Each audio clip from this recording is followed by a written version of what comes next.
Welcome to the Geniuses of Copywriting podcast, a peek into the minds and strategies of the world's greatest copywriters, marketers, and persuasion experts. And now, here's your host, Brian Casangina. Hey everyone, welcome back to the Geniuses of Copywriting podcast. I'm really excited to have a guy on the call with us today. I'm really excited about this because I've learned about his stuff through people like Justin Brooke at Ad Skills and the Facebook group, which we are going to mention a bit later on, which is one of the few Facebook groups that I was just discussing with you, Travis. It's one of the few that I actually value being connected to on Facebook. Most of them I pretty much ignore. So I really appreciate you sharing some cool stuff with us today. So how are you today? I am awesome, man. I got to warn you. I've had my coffee this morning and I get really nerded out on this stuff. So well, I'll try to keep it calm and everything. But I'm excited. You're talking to a bunch of copy geeks right now. So we're all ears, like I was saying before. But So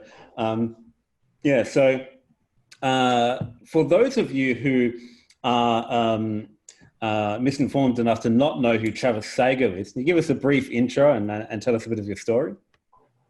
Sure. Yeah. So I'm probably like a lot of people, like my business morphs and adapts, right? So right now I make most of my money running my firm. And so I call it a firm because what I do now is that I'm not bashful at all. We're good enough at what we do over here.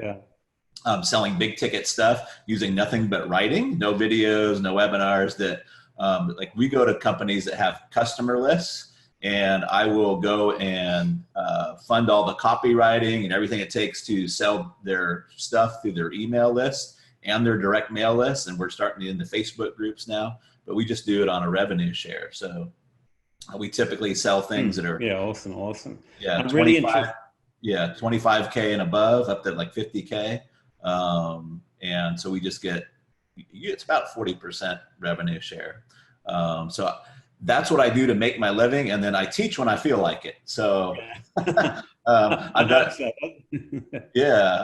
a couple mastermind groups. Part of me, I love to innovate, but without somebody to share it with, it's kind of hollow, right? So I love to innovate on how we're closing things with live chat and doing $750,000 with 600-person Facebook groups. But if I don't have anybody to share it with, it kind of falls, right? So I got started out, cut my teeth affiliate marketing, made a lot of money in the relationship advice space, selling lower ticket products and stuff. And I was doing really, really well, got bored. My wife come to me once. She's like, "Hey, you're the most self-correcting man I've ever known, but the amount of scotch you're drinking lately, kind of concerns me," right?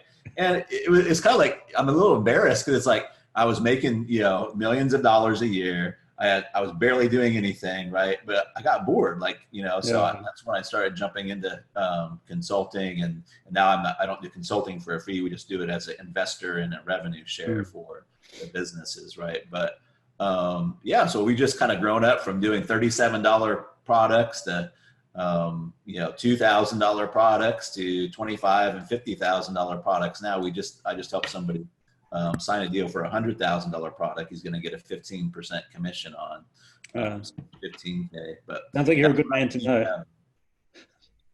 What was that? You're a good man to know. Well, thank you. I appreciate that.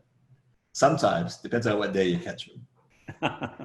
Hopefully today or Friday you've had your coffee and hopefully today's a good day. So I think it will be. Awesome. So I'm really interested in the way that you do your high ticket sales, because this is something that you talk about a lot in the Facebook group, the $1 Million Mojo Facebook group. And you just briefly mentioned it before, but you're doing these high ticket sales in a completely different way than what pretty much everyone else is doing it. Can you take us through how you do that and how you found that this works? Yeah. So I try to make things super, super simple. And sometimes oversimplify things. But one of the biggest breakthroughs that I had was when I really understood the difference between marketing and selling.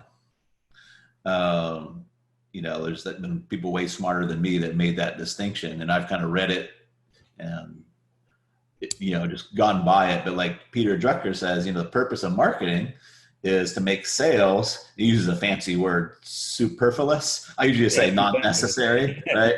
That's a better word. Yeah. Yeah. So, but my junior high way of putting this is like imagining a golf course, right? And if you're standing at the tee, right, 500 yards away, and I don't golf much, but the drive from the tee onto the green or getting it close to the hole is your marketing, right? And then the sales is just the putt, right? What I see a mistake and what I did, and I see a lot of people make now, is not understanding the difference between the two. And so the telephone is a great sales tool, but the way I see most people using it is a marketing tool. They're like way so far back from the hole that they're expecting their closer or even them like to like take a putter out and do 100-yard putt, right? Yeah. And that's why they don't. Yeah. That's why the closing ratio is like 1 out of 4, 1 out of 10. Now, yeah.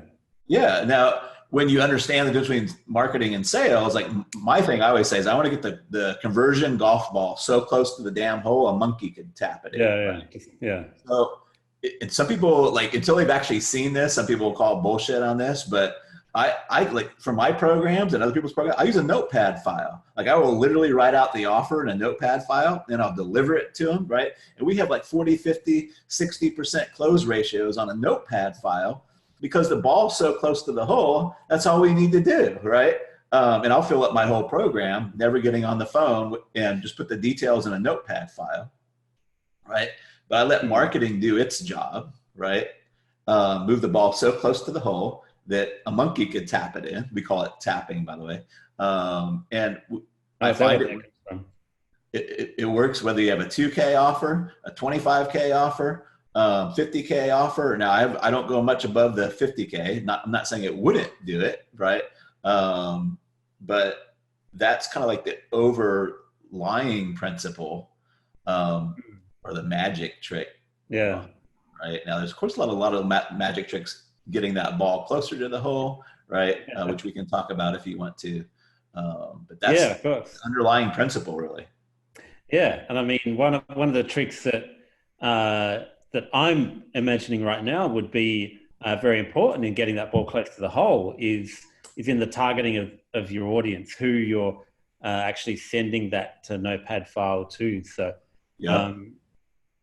how do you approach that? How in depth do you target your market and define who you're talking to?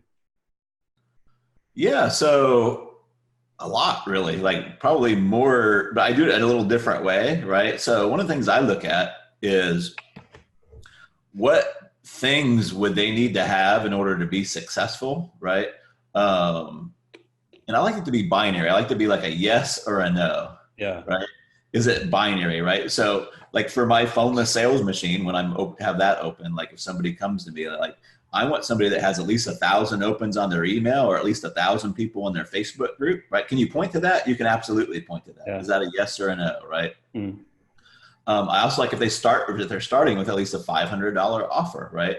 Not that it won't work on things underneath that, but at the investment that I ask for, I want them to make a return in the first 6 emails or so, right? Sure. Right. So those are like binary things, right? Those are like binary things that they can point at. And then it can go to the more psychographic things like, do you hate writing? Because if you hate writing, this won't be for you, right? Now, if they're trying to write better, I'm not the guy for that. Go to see Andre Chaperone or like what we specialize is writing like a 6th grader and making it fun and moving the ball closer to the hole so we can just tap it in, right? But so I like to, so it's different for every market, but I look at, like, when I'm working with a partner or a client, like I don't like them to mentally masturbate on what they think the avatar is. I say, who is somebody that you work, what's their name that you worked with, right? And tell me about them, right? What assets did they have when they came to you? Like what made it, like if you could only work with people you could get a result for, like what assets would you like them to have, right? And it could be like, like I have another program that I work with where I show basically copywriters and agencies how to stop working for $100, $200 an email and get big fat revenue share. Like we make thousands of dollars per email, right? By writing for a revenue share, right? Yeah. But I used to release that out to everybody, right? And what I realized is that my copywriters and agency owners were like the best people for that because they already had assets, right? They already had past clients they worked for that they could go in and make an immediate success and get a partner right away, right? And start doing it for revenue share, making a lot more money. So I like to look at like what assets can we point at, right? And then of course the person too makes a difference, right? So you've got the assets and you've got the person, but most people don't look at the assets. They just like, oh, he's 35, he's conservative, over 35, he's conservative business owner, makes over this much amount a year, right? So I look at it a little bit differently. Yeah. That the other way that you said most people do it just sounds like the very typical way that I've seen as well. Trying to define a customer avatar that way, but I love the way that you can actually see those specific, discrete assets that people either have or they don't have. Yeah, and so when I was in the relationship space, one of the things that I realized beyond all the demographics that made the biggest difference on conversions was, and I was one of the first to pioneer, like after a breakup, how to fix your relationship after a breakup. Right? Most people are trying to improve their relationships, but I had how to fix your relationship after a breakup, right? Yeah. One of the things that I realized, not the most clicked on ads or not the most open, but the ones that converted the most was how long ago had they broken up? If it was the more recent, the better. The more recent, the better. Beyond like 6 months or a year or so, like, like if you're still chasing your ex after 2 or 3 years, you're probably cuckoo or crazy, right? Probably going to move to another area across the line. That's right. So when we run ads and we did stuff like the ads would be like, just break up, ? Right? Yeah. And those weren't our most clicked ads, right?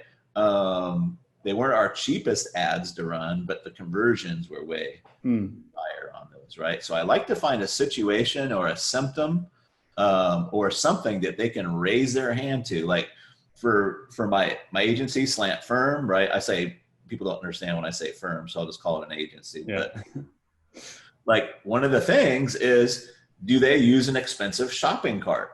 If they use Infusionsoft, like they probably have some experience, right? And they're more serious business owner than somebody that's like using just a PayPal button. That's right. Right. So if they're investing several hundred to several $1,000s into their shopping cart, that typically tells you something about who they are. So I like those binary things, not like, hey, are you super motivated? I'm looking for super motivated individuals. Like there's no binary to that. Yeah. Right? Yeah. Cause you go in sometimes and to read a client's copy, the previous copy, and check their stats and everything. And if you don't apply those binary filters, you're trying to gauge their relationship with their list to see if you're going to be able to do something with it. And it's really it's kind of an art to it. But the way that you've put this thing together, that's a lot more scientific way. And so I like to.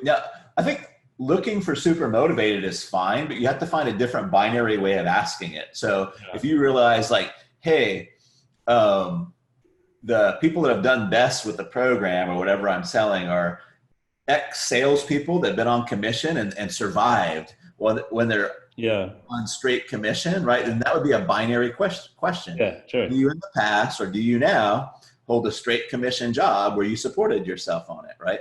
Way more binary than I'm looking for super motivated individuals, right? Yeah. Because anyone can say they're motivated, but that's right. But unless they're willing to go out and work for their paycheck, as you and I have probably done in the past, that's a motivated person. So that's a good way of putting it. That's exactly right. Yeah. So let's get back to the nuts and bolts of the system that you're doing for closing high tickets people, because that's really interesting.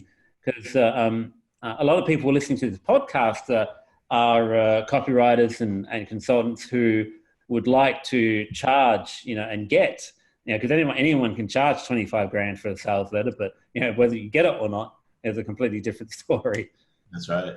So how do you put the system together? Give me the broad overview of how you do everything. Okay, so I'm just trying to figure out where to start here. So sure.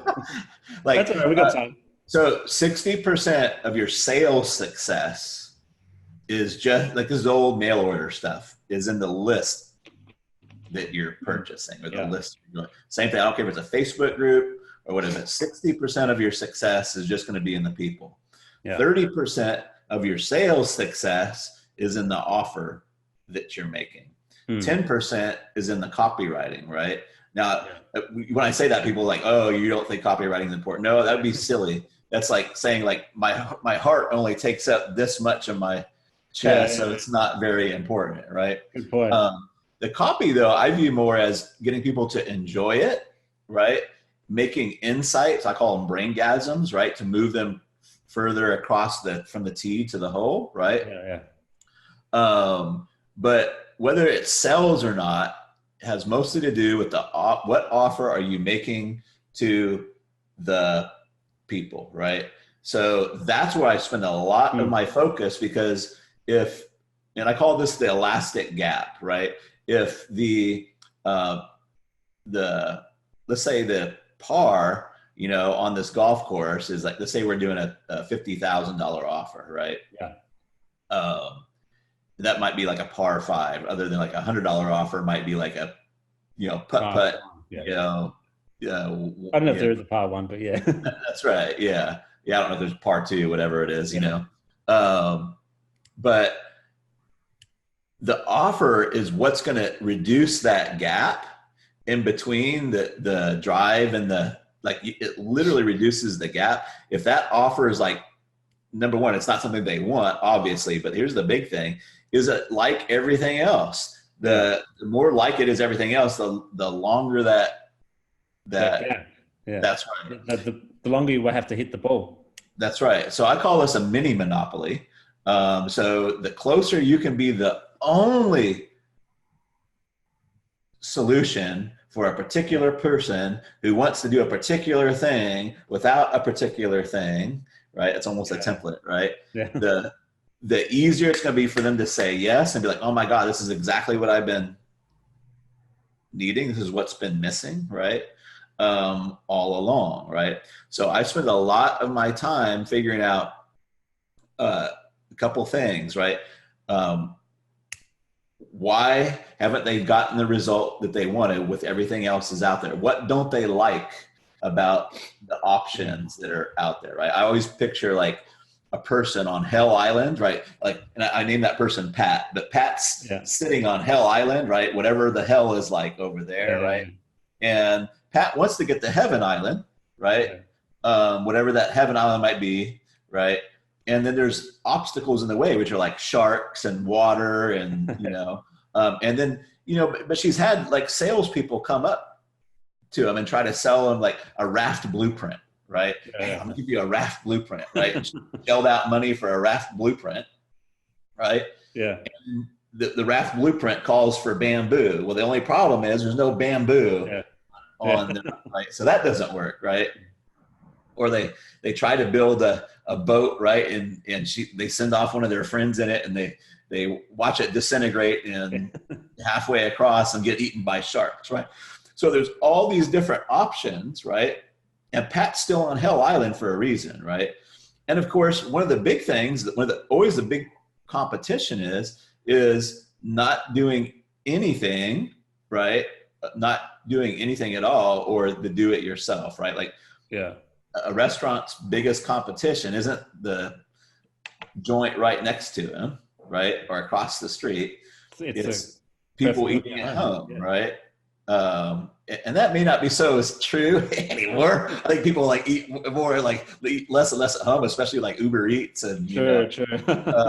You know, so that may be less true, but like usually the biggest competition that you have is not doing anything, right? So you really have to understand what are the costs in time, money, energy, reputation. I call this timer, by the way. What are the costs of all your competitors, right? Or all the things out there that they could be, including what they're doing themselves, right? And then you position your offer inside of that, right? So like phoneless sales machine, right? So that really appeals to like coaches and experts that spend a lot of time on the phone, right? They got their whole day's schedule of strategy sessions, right? And they want to get off of the phone, right? Yeah. One of the first people to offer that, like there's all kinds of ways that you can sell stuff, right? But doing it off of the phone, selling big ticket stuff, like I'm pretty much the only game in town, right? So it makes it easy for me to sell it from NOTEPAD or from a little 30-minute video that you can tell how bumbly I am, but I'll put up a little 30-minute video, right? Like blah, blah, blah, blah, right? And I'll just send them to the video and they're like, oh, okay. You know, and we're getting 50, 60% conversions on $30,000 offers from a video because of the mini monopoly offer there. So you gotta, like, you don't have to have a mini monopoly offer, but like whether you're doing, like, if you can do 60-minute strategy sessions or you can do 6-minute strategy sessions, right? The more mini monopolistic your offer is, right? The more you can be the only person to get somebody out of something they're fed up with, right? And if it's new and exciting, right, the much shorter that path's going to be. Yeah. So that's some of the most fascinating insight that I've had into the way you do things, and you know, I was half expecting you to jump sort of straight into the technical stuff, like I sent out this email or I sent out this chat or this text.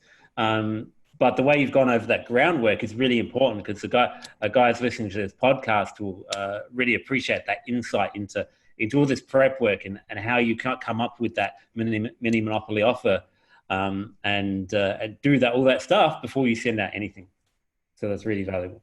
That it really is. And I think especially if you're a copywriter, I get sucked in this trap. We stress so much about the writing. Yeah.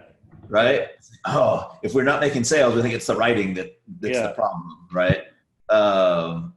You know, and again, I'm not saying the copywriting is not important. It's how we deliver our insight, which we'll talk about. Yeah. Whether people buy or not is usually like, and I usually often say like my 20 years of marketing experience or 30 years, whatever it is pretty much boiled down into this sentence. Find out what people are absolutely fed up with right now, like make a difference right now in the present moment. Find out what they're absolutely fed up with, right? And give them a new and exciting way out, right? And I add to that, if you're the only person that can do that, get ready to get rich, right? That's how idiots get rich, right? Right? If you're the only person, right? So that's like my 30 years. And that's what all I do is I try to figure out what is it they're fed up with right now, that if they could just write a check for $5,000, $10,000 and get out of that pain, that they would do it, right? But that's not what like I turn a lot of offers around, right? Because we're entrepreneurs and so we have a tendency to write about Heaven Island. Yeah. Like how wonderful it is on Heaven Island. Like, because we try to sell it. Let's pretend like you're on Hell Island and I'm on Heaven Island and I'm trying to get you to come across, right? So I'm like, Brian, don't you want this bag of $1 million? Like, it's $1 million in the bag, right? And to add to the problem, like, I'm not listening to what you're saying. I can't even hear you, right? Yeah. I can see your lips moving and you're telling me something. And I'm like, what's wrong with this dude? He doesn't want the $1 million? I know what I'll do. I'll put $10 million in the bag, right? Yeah. Surely that will do it, right? So I put 10 million. I'm like, come on, man. Aren't you serious about making money? Come on. Come swim across, right? And I can see your mouth moving, right? But I'm like, what's wrong with this dude? Like, you know? So then I get 2 bikini models, right? One male, one female. It's because if I don't know your persuasion, right? Yeah. Fair enough. Right? Like, you know, just cover all bases. Come on. Like, and then I'm like, oh, what's wrong with that dude? But like, if I could only listen to what your mouth was saying, like, you're like, I can't swim across because there's sharks in the water, right? So all I need to do is figure out a solution for you to get across without, it's not about making the sugar sweeter on Hell Island or Heaven Island, right? Yeah. Right? But now if your island caught fire, right? And you have the choice between burning up, like, or taking whatever way across, like risking the sharks, trying to outswim the sharks, you'll probably do that, right? So a lot of times there's more motivation to getting out of the present pain, right? But coming up with the way to get across that's going to work for Pat, right? Pat might say like, yeah, like a boat would be a good answer, but like I get really, really nauseous with gasoline fumes, right? So you're like, oh, gasoline makes you sick. Like the smell of the fumes, it makes me sick, right? Well, what if I had an electric boat that had no fumes? It's a little bit more expensive, right? But we could get you across as nice and sturdy, right? But no nauseousness. Would you pay a little bit extra to get across? And they'd be like, yeah, sure, right? So it's all about figuring out the new and exciting way to get from Hell Island to Heaven Island, right? Making it sweeter, describing what they could do with the money even better is not going to get them to come across as much as figuring out a better option to get them across. So that's why I'm all about $1 million offers, right? It's like, figure out that offer, everything gets simpler. Yeah. I heard a couple of things which form the basis of the way you've expanded on that. The late great Gary Halbert said something like, I'm just paraphrasing, what you say is a lot more important than how you say it. And that ties into something I heard on an old Paul Hartunian course many years ago, 10, 15 years ago. And he said, imagine the scenario where, you're waiting in the doctor's office and you're waiting for surgery, you need a heart transplant, and you're in there with 50 other people, and the doctor comes shuffling in. He's got his head down and just mumbling quietly, I've got a heart for one person who needs a heart transplant. Yeah, everyone's going to be all ears. You don't need good copy to sell that. That's a great point. Yeah, I remember the Gary Halbert story, or not story, but I think it was, if I called you up and your wife was giving birth, does it matter how I say it? Like, it doesn't matter how I say it, right? Like, your wife's giving birth, like, oh my God, like you're going to get an action out of that, right? So that's exactly it, right?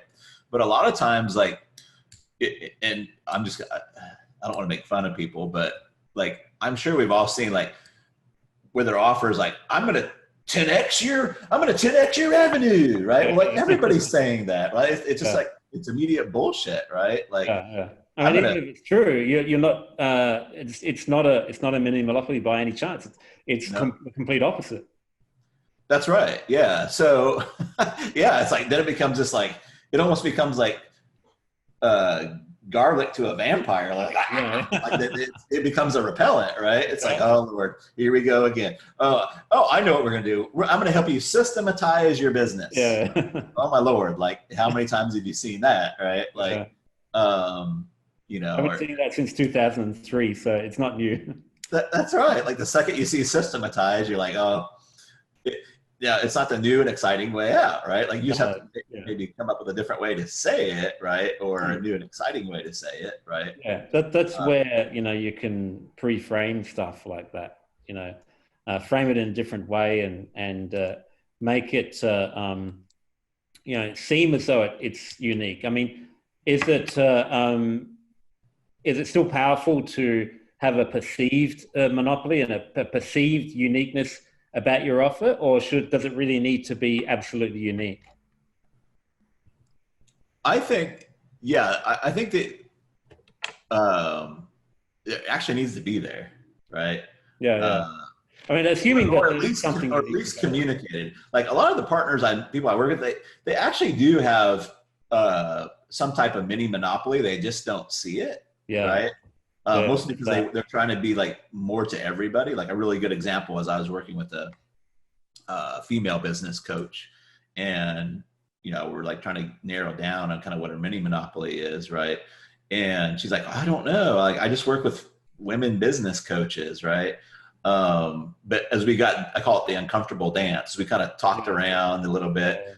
Like she's like, one of the things that I do a lot and help my women with is like she even labeled it. She says I call myself an approval addict. I used to be an approval addict, right? Like I couldn't do anything unless I got everybody's approval on it. Yeah. And I'm like, are your clients like that? Do you help them with that? She's like, oh my gosh, yes. And I'm like, well, you're the only women's business coach that helps recovering approval addicts or people that are having problems with approval addiction, right? And it made it like, well, shit, this is the coach for me. Like, but what people don't want to do that is like, oh, what about everybody else that's not approved? Then I won't get them, right? Like, so, but sometimes you just have to engineer it. Sometimes you have to go in, you have to say like, how can I make a better widget, right? How can I make this, give them something that's not out there, right, in the market? And that goes back to, I just forgot his name now, dang it. But marketing and innovation are the only two things that make money in a business. Everything else is an expense, including Peter Drucker, was it? Yeah, Peter Drucker. Yeah, I couldn't. Yeah, same guy, right? Yeah. But yeah, the only things that make money in a business, and I'm bastardizing what he said. So if you want to go look it up, that's fine. But it was pretty much like the only thing that makes money in a business is marketing and innovation. Everything else is an expense, right?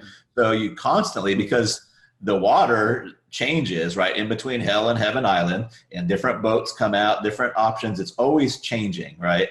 So you always you have to be constantly innovating what you do to provide that mini monopoly, right, to people, right? So, and sometimes old is new, right? Like I'm doing more and more direct mail, right? Because it's easy for me to get in with big companies because they have big direct mail buyers list, but they're not doing anything with it, right? Like, so I just come in and say, hey, if I funded your postage and the copy and did everything and made it turnkey, right?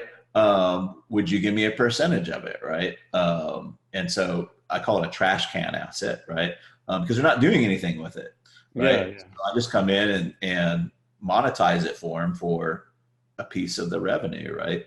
Now, if I was to go in and try to change their front end sales process, right, I would have a much harder job because there's a lot of other competition right there. It's like, I don't understand why so many people want to get in on the front end. Like I only work on the back end.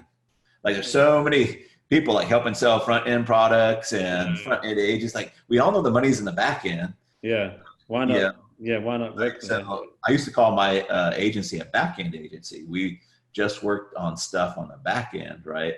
I'm getting off on a tangent there, but that was my unique difference, right? Like everybody else will help with their Facebook ads and all that kind of stuff for a revenue share, not for a retainer every month. It may or may not be guaranteed, right? And all these kind of different things, right? So when I come in and say, look, let me provide the energy, the muscle, the brains, the skill, the money, and everything to do this, and you just pay me, cut me a check if we're successful with it. It's like, where have you been all my life, right? That required innovation, right? That wasn't just like fancy wordsmithing, right? Yeah.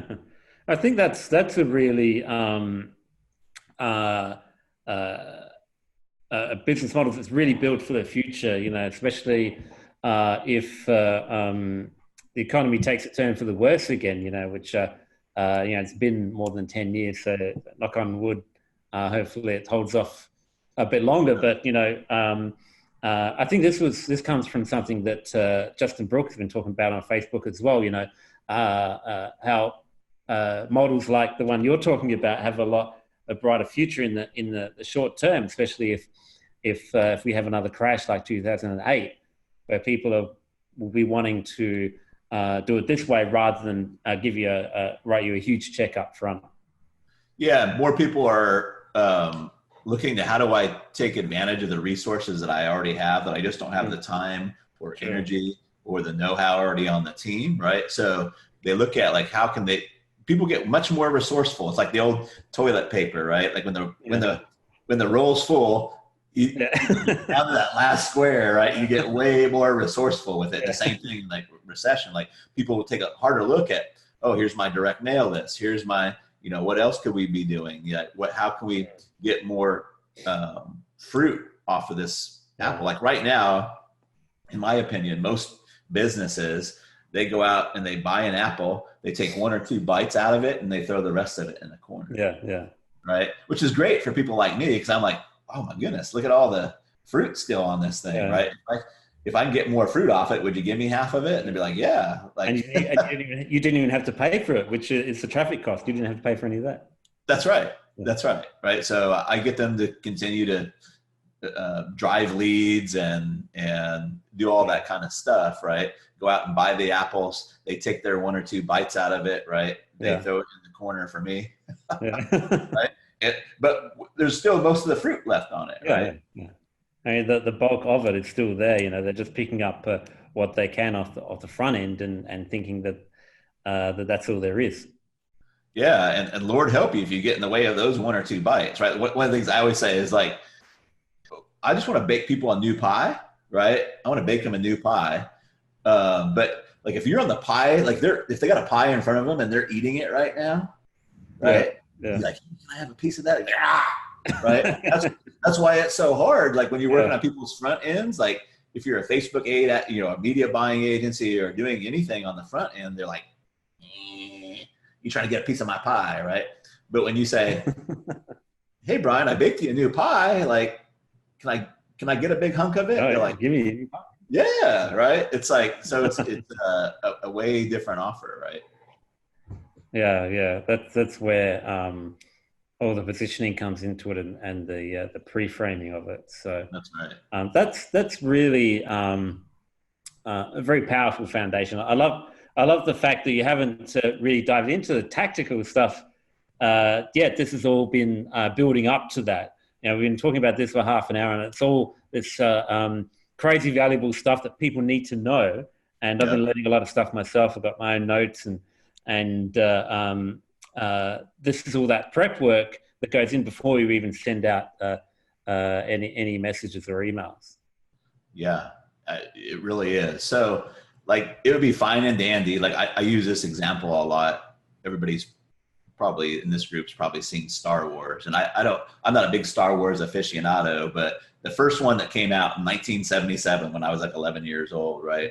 Yeah. It's a classic story against good versus evil. Darth Vader is the evil, right? He's the personification of the evil.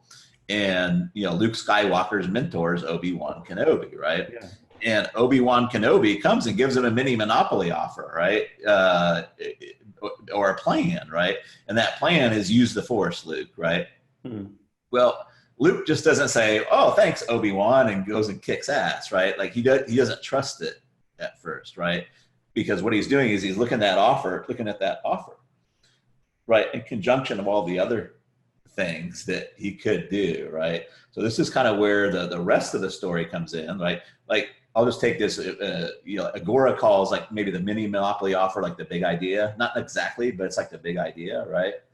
But then after you present that, right, then there's going to be objections to it, right? Or you're going to have to position, right, what's available to this in the timer aspects, the time, identity, money, energy, reputation, right? And appeal to the ones that are more appealing to them. But so the big thing, like this is the way Agora trains their copywriters, their newbie copywriters. They brag a little bit saying we can take a newbie copywriter and have them converting almost as much as a veteran copywriter, because all they do is they come up with a big idea, right? And to me, like the mini monopoly offer is more than the big idea, right? It's actually, Jim Rohn said, find something good to say it well, say it often, right? But most people skip like step one and sometimes skip step two. They just say a bunch of stuff often. Right? Say it often. Yeah. But so you got to have something good to say, right? Yeah. Saying it well to me is the big idea, right? Yeah. So the mini monopoly offer is having something good to say. Saying it well is the big idea, right? But even after that, what Agora says after that, all they do is come up with every single objection that they could have, and they handle those. I call these sharks, right? So once we just got to harpoon sharks, right? From Hell Island to Heaven Island, right? We got to harpoon the sharks or show them how we're going to get around it, right? Now the good thing is we don't have to have the perfect product or the perfect service. It's like the old joke about outrunning a bear. You don't have to outrun the bear. You just have to outrun your friend. The guy, yeah. Right? So you just have to outrun what they're already doing, right? And position it in those ways. So kind of the tactics to this is like once you have your mini monopoly offer, right? Then first you talk about benefits like anything else, right? You got to get the dopamine going, right? And I use transactional analysis, which is a field of psychology for my sequencing, right? But first you got to make them go, I want that. That's the dopamine. I want that, right? But then their finger goes to their temple for the logic. How do you do it, right? And then their hands go on their hips and they say, I've seen that before, right? Or is this like this, right? So that's the judger. So in transactional analysis, they said, this is way back, and they said you had 3 tapes running in your head. You had child, I want this. It's just a gimme, right? But then you have the logic that comes in, which is the adult. And then you have the judger, which is the parent, right? So the tactic side of this is like when we start out moving the ball from the tee closer to the hole, we start out with present pain, right? It gets the dopamine going, like getting out of present pain or dealing with the present pain, right? But why haven't they got out of this present pain, right? So we start to introduce our mini monopoly. Why do they still have the problem, right? What's the real problem, right? Then we introduce that, right? And they start to they're like, oh, I see, right? But they're still not convinced yet, right? It's like Luke hearing from Obi-Wan Kenobi, use the Force, right? They see it, they kind of want it, but they're going to need to check out that bridge a little bit more, right? That it's going across. They want to feel it be sturdy. That's what a lot of the movie's about, right? When he's got a blindfold on and he's got his lightsaber and that orb's going around and they're teaching him how to use the that's like the copy, right? Of once we introduce the mini monopoly and the big idea of us helping them feel more comfortable with that, right? And all objections fall into 5 categories, which we've been talking about. They fall into time, identity, money, energy, and reputation, right? A lot of people cover the money one and maybe even the time one, but their biggest ones are energy. What's the cost and energy going to be to make this change, right? And also identity and reputation. Like most copy doesn't take those into account. If you're asking somebody, like let's say you're asking a 35-year-old woman, right, who's got a family and a husband to change and go on a diet, right? But how is that going to affect her reputation? She's got to like tell all of her friends, she's got to tell her family that she's going on yet another diet, right? That's an objection, right? Whether she wants to lose the weight or not. Like you can't just stay on Heaven Island saying, hey, don't you want to look like this, right? it's like, oh man, like if I fail yet again, like what am I going to, so, but those are hardly ever handled, right? So the tactics of this are to talk about the present pain, talk about why they're still in pain, or that people are still in pain. They haven't found a solution to this, and then bring in a mini monopoly, right? And the rest of it is just handling objections. And that can go on for a long time. Right. But every time you handle an objection, right, they move closer and closer to the hole, right? How do you extract those objections if you're, let's say you're, probably the best way with what you're currently doing is that, let's say you're talking to someone on Facebook Messenger. You're using that system to close a high ticket sale. You haven't sent your, well, I don't know if you sent your final offer or not yet, but you're trying to get out the objections. How do you dig deep into the ones that people aren't really thinking about or don't really want to, dive into psychologically? Yeah. So I'm so glad you asked that. So let's go back to the golf course. I know I'm throwing a lot of metaphors and frameworks, but let's go back to the golf course, right? In my experience, what most marketers do, business owners or copywriters, is they're at the tee off, but they've got a blindfold on. And so they're hitting the ball, but they don't know where on the field it's landing, right? They may have a spotter that says, no, it didn't go in the hole. Nope, way far off, right? But as mojo men and mojo women, we use what's called chat mojo. So I like surveys, but surveys has not nearly been as accurate for me as getting somebody when they have their wallet halfway pulled out, right? I'm using a phone for a wallet, but sometimes it is, right?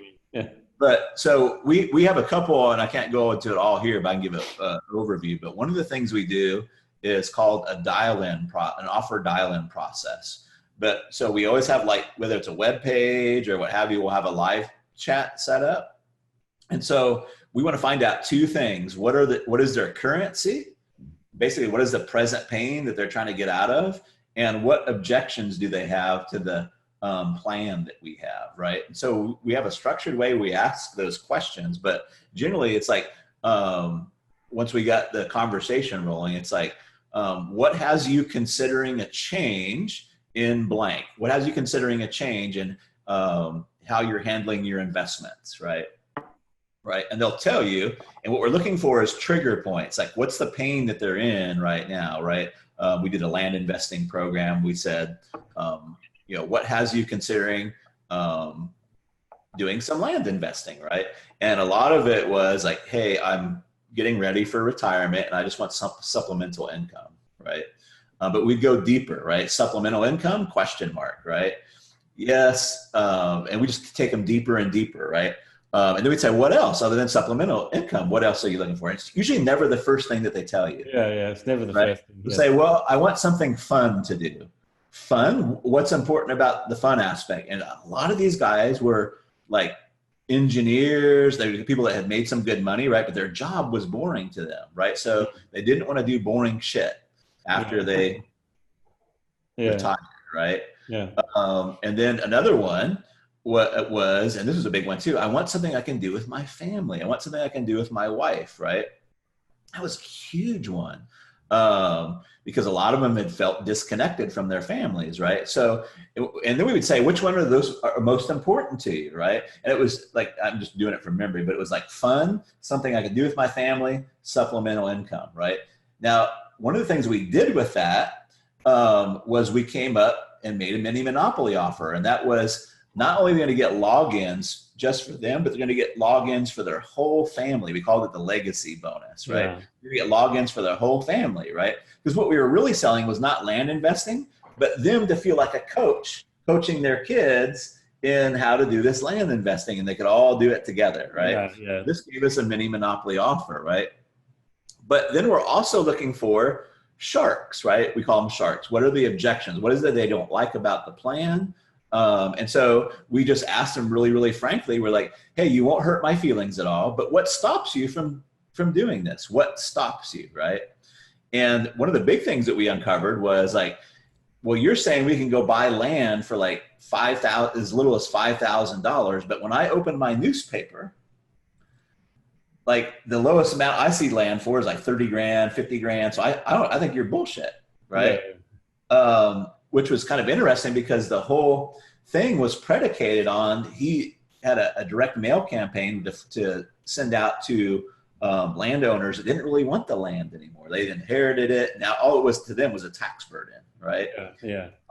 So we just started doing copy. It's like, hey, a lot of you have called bullshit on us, right? They say you're opening your newspaper, you're looking at land, you're like, there's nothing available for under $5,000.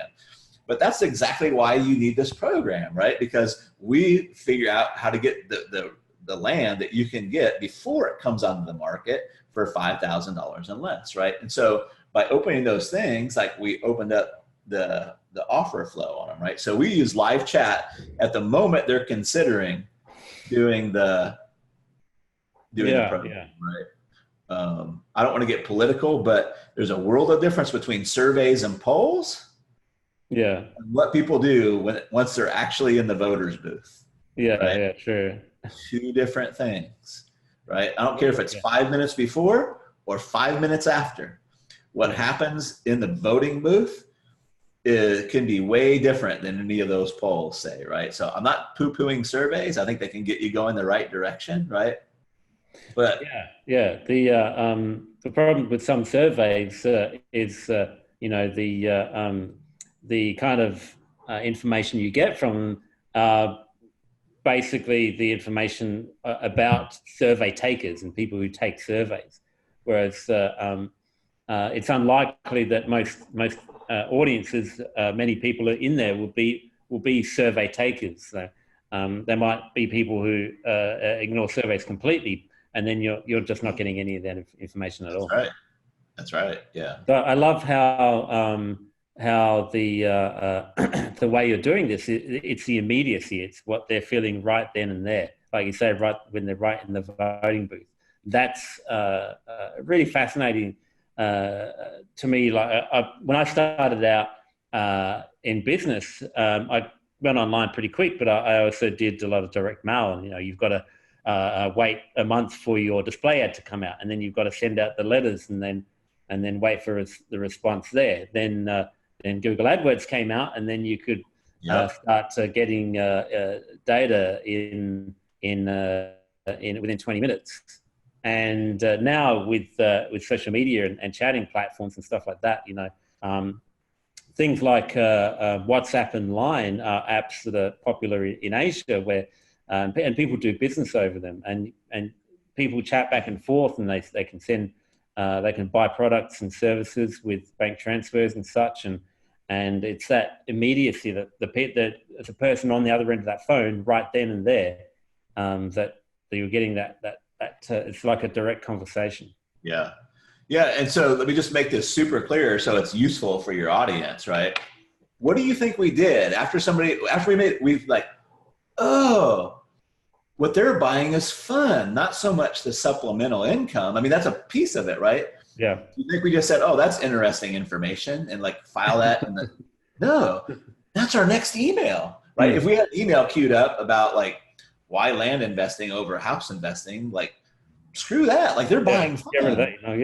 Right? So the conversations that we're having actually feed the campaign, right? We're like, oh, here's one reason they're not buying is because they think there's no land underneath 5,000 available, right? So when you start like writing your copy, we'll get people like, oh my God, I was just thinking that. I was just like having that, thinking that, right? Because we're in there, right? We're using real data. We're not going in the corner. I don't. Hopefully, you can edit this out, but we're not going in a corner somewhere and mentally masturbating, right? What do I think the problem is? Yeah. Right. Find out what the problem is. We're actually there, like, right? In real time. That's right. So those are kind of the tactical things, right? That we do, right? And what's really cool is like once you've got like the currency, what they're really buying, and the objections, right? And you put those in, then your campaign pretty much like really works well, regardless sometimes of what you're saying. Yeah. Right, or how you're saying it, you know. If you hit those hot buttons, then that's what makes people buy. And when I've done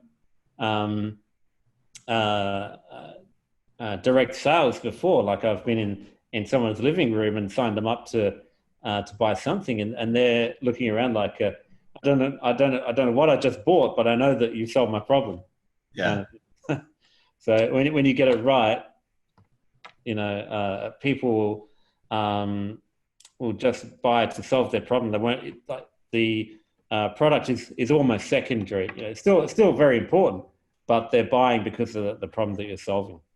Yeah, I call that like selling to people when their hair's on fire. Yeah. Right. Like if you have to describe all the features of your fire extinguisher, like, oh, it throws out this much CO2, their hair's probably not on fire. Yeah. Right? If their hair is on fire, they're just like, shut up. I'm not going to stop and read instructions. Hang on, let me step one, step two, step three. That's right. Pull the pin and spray it. Yep. Yeah. So that's really something that can turbocharge so much copy and so many offers that I see out there. And it's one of the things that I've really learned from the Facebook group, $1 Million Mojo. The way that you put together those offers, both the offers that you put out and the training that you do in the group, it's really opened my eyes to a lot of the stuff. So that's why I wanted to. That's great. That's why I wanted to finish up by highly recommending this group. And I know I spoke to you just before about mentioning this group at the end to hang out with you and keep learning some of your stuff. So you're all set up for that? Yes, sir. So I say this kind of braggadocious thing, but I make most of my money doing this stuff. I really don't have like my masterminds are full. I teach when I feel like it. Right now I'm not feel liking it much, but the best way, if you want to connect with me and get some of this stuff, you can just go to your Facebook and search $1 Million Offer Mojo group. Or I've got a little URL set up that'll redirect, and it's $1,000,000offermojo.com. And that's, if you just put that in there, $1,000,000offermojo.com, it'll redirect you to the group. But I'd love to have you. It's where I give all my kind of free stuff and it's like I was saying, it's one of the few groups on Facebook where I actually pay any attention and get any value out of. So if you're listening on iTunes, then I will put that URL up on the website at geniusesofcopywriting.com. Or you can just go to the URL or just search on Facebook and join because it is one of the more valuable groups that I've had on. And especially since, you don't do much training outside of that. I'm kind of waiting with bated breath for you to sell something like the T3 program or the Rainmaker and all that sort of stuff, which I've kind of learned about secondhand from other people, but the products themselves are frustratingly unavailable. So that is the group that you need to be in to start learning about the stuff. Brian, I'm so honored you say that, because that means a lot to me coming from you. So, but I love copywriters. I love, a lot of people say, oh, I love IM people, right? Yeah. I do. I really do. I love internet marketers. I love copywriters. There's nobody I'd rather have over for dinner at my house, It's fun. Yeah. Yeah. All right. So I really appreciate everything you've given us. You're so welcome. We'll definitely have to have you back on the show if you'd be interested another time. If I can twist around to do that, because I know that we've just sort of scratch the surface of everything you're doing. But the group, $1 Million Mojo, definitely join that group. Come and hang out with me and Travis in there. Travis said is an amazing group that you've got going there. And I appreciate you sharing some of that stuff on the call today. It's been my pleasure. Thank you for having me. All right, thanks. We'll have to talk very soon. Thank you. Thank you for listening to Geniuses of Copywriting with Brian Casangina. To get the full transcript and all the resources mentioned on today's show, go to www.geniusesofcopywriting.com now.